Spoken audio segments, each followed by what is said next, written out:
আমি চিংড়ি মাছের বড়া বানাচ্ছি। চিংড়ি মাছগুলো ভালো করে বেছে ধুয়ে একদম পরিষ্কার করে ব্লেন্ডার করলাম। ব্লেন্ডার করে এখানে আমি টমেটো দিয়ে দিচ্ছি, কাঁচামরিচ দিয়ে দিচ্ছি এবং পেঁয়াজ কুচি দিয়ে দিচ্ছি।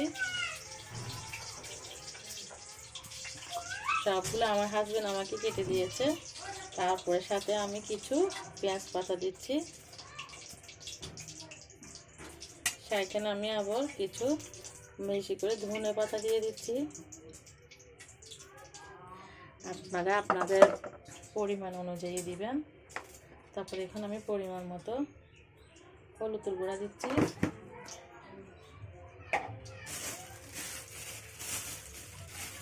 তারপরে আমি এখানে 1 চা চামচ মিক্স মশলা দিচ্ছি।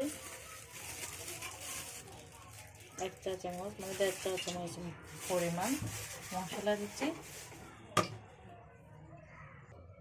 এখন আমি পরিমাণ মতো এখানে লবণ দিয়ে দিচ্ছি। এখন এগুলাকে আমি ভালো করে হাতের সাহায্যে মিক্স করে ফেলবো।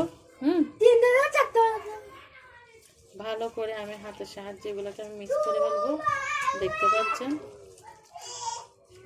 মিক্স করে এখন আমি এটার সাথে ভালো করে মিক্স করে ফেলবো।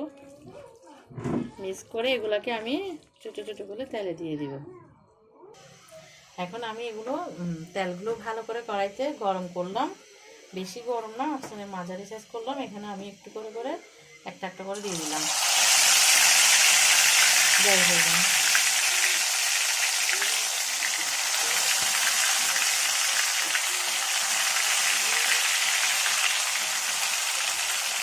আপনারা ভিডিও দেখতে থাকুন, আমি কীভাবে করে করতেছি।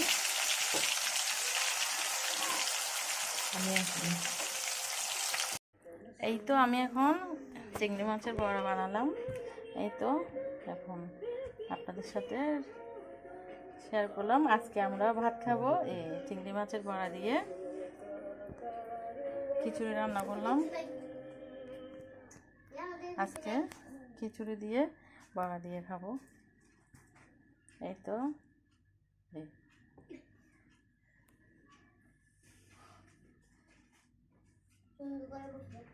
এই তো দেখতে পাচ্ছেন বড়া। এবং আপনারা কি বলেন জানি না, আমরা চিংড়ি মাছের বড়া বলি। আমরা এখন চিংড়ি মাছের বড়া দিয়ে ভাত খাবো। এগুলো আমাদের চিটাঙের ভাষায় বলে পেঁয়াজু। আপনারা কি ভাষায় বলে জানি না। আমি এখন এগুলা দিয়ে আমি এখন ভাত খাবো।